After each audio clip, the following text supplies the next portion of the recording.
Во 1980, 15% од возрастните американци биле здебелени. Денес бројот е двојно поголем. Непрофитната организација Фондација за американско здравје само што го објави седмиот поред извештај за здебеленоста во Америка. Джеф Ливи е еден од авторите.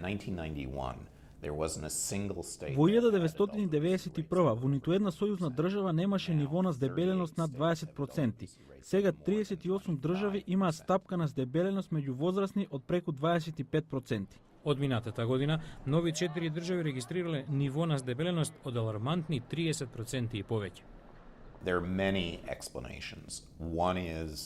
Постојат многу објаснувања. Прво, многу сме понеактивни од порано. Општеството го градиме околу нашите автомобили, околу тоа да бидеме неактивни. Студиите покажуваат врска меѓу времето минато на компјутер или пред телевизор и прекомерната тежина.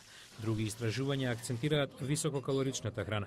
Ливи наведува и други ризични фактори. Сиромаштијата, например. Свежото овошје, зеленчук, квалитетното месо и риба се скапи, а во населбите со ниски примања има мал број на супермаркети. Ова е закана за нашите деца, за нашите семејства и што е најважно, закана за нашата нација.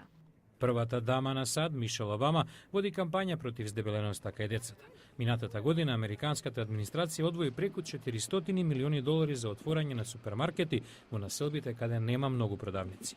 Кризата со прекомерната тежина значи и поголеми трошоци за здравствената заштита. Според американските центри за контрола на болести, на здебеленоста отпаѓаат $147 милиарди годишно. Ова е податок од 2006, но експертите стравуваат дека трошоците и натаму ќе растат.